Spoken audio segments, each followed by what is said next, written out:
আপনি কি জানেন না যে মাত্র 7 দিনে একটা স্বাস্থ্যকর জীবনের ভিত্তি প্রস্তর করা যায়? হ্যাঁ, এটা সত্যি।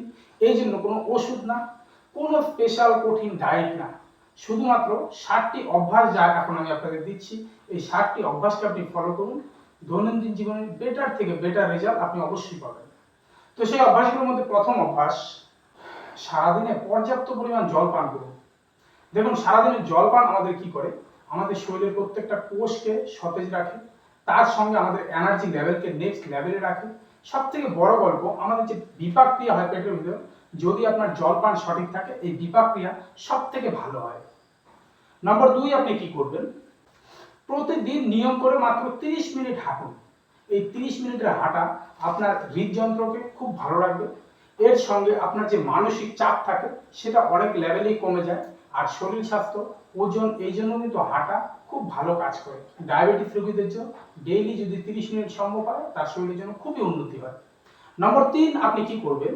প্রকৃতির থেকে নেওয়া প্রাকৃতিক ভেষজ যে খাদ্যগুলো আছে, সেই খাদ্যগুলোকে বেশি বেশি করে গ্রহণ করুন। প্রাকৃতিক আর পুষ্টিকর খাদ্য, এর মধ্যে আপনি ডাল নিতে পারেন, বিভিন্ন ধরনের শস্য যা আছে নিতে পারেন, শাকসবজি অতিরিক্ত নিতে পারেন, ফলমূল অতিরিক্ত নিতে পারেন। এতে আপনার শরীরের কোনো ক্ষতি হবে না, প্লাস আপনার দেহের মেটাবলিজমটা খুব ভালো থাকবে। তো এটাকে জেনে রাখুন সব। নম্বর 4, কি আসছে আপনার জন্য?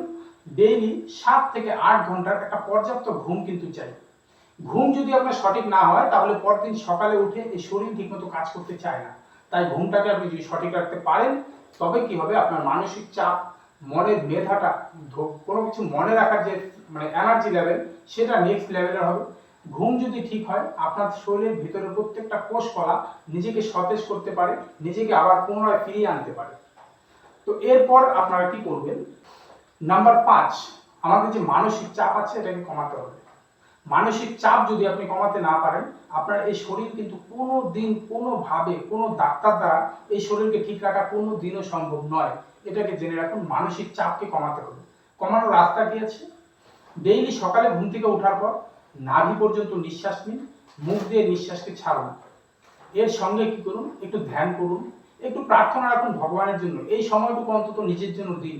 যদি এটা দিতে না পারেন, তাহলে আপনার মানসিক চাপ কিন্তু কমানো সম্ভব নয়। নিজেকে ভগবানের জন্য, আল্লাহর জন্য, আপনি যাকে মানেন তার জন্য বিলিয়ে দিন। এরপর নম্বর 6 কি আসছে? এই যে পূর্বে যে গল্পগুলো করলাম, এই রুটিনটাকে না নিয়মিত একটু মানুন। এই রুটিন যদি আপনি মানতে না পারেন, আপনার নিজের জীবনটাকে যদি এটা রুটিনের মধ্যে ফেলতে না পারেন, আপনার দেহের রোগ কিন্তু যাবে না। নম্বর 7, সব থেকে ভাইটাল পয়েন্ট যেটা, নিজেকে কখনোই অন্যের সঙ্গে তুলনা করবেন না। আপনি নিজেকে যদি অন্যের সঙ্গে তুলনা করেন, কোনো সময় আপনার মধ্যে সুখ বা শান্তি আসবে না। তাই নিজেকে অন্যের সঙ্গে তুলনা করে নিজেকে ছোট করবেন না। তবে হ্যাঁ, ডেইলি আপনাকে কি করতে হবে? গত কালকের থেকে আজকে যেন 1% করে নিজেকে উন্নত করতে পারেন। জীবন একদিনে কখনোই পরিবর্তন হয় না। ধাপে ধাপে প্রতিদিনের অল্প অল্প প্রচেষ্টায় জীবনকে সম্পূর্ণ পরিপূর্ণ করা যায়। এটার বাস্তব উদাহরণ চোখের সামনে অনেক আছে, কিন্তু যদি একদিনে লাফিয়ে আপনি চান, সম্ভব নয়। ধন্যবাদ ভিডিওটি দেখার জন্য। তো আগামী দিনের ভিডিও আবার এভাবে দেখার জন্য আপনাদের অবশ্যই বলবো যে চ্যানেলটিকে একটি লাইক দিন, কমেন্ট করুন, সাবস্ক্রাইব করুন। এর সঙ্গে যদি কোনো কিছু প্রশ্ন করার থাকে, আগামীকাল আমি থাকছি আপনাদের সঙ্গে অনলাইনে, রাত ঠিক 8টা থেকে 9টা পর্যন্ত আমি অনলাইনে থাকছি ইউটিউবে। যদি কারোর প্রয়োজন হয়, আমার সঙ্গে ডাইরেক্টলি কিন্তু অনলাইনে যোগাযোগ করতে পারেন। ধন্যবাদ।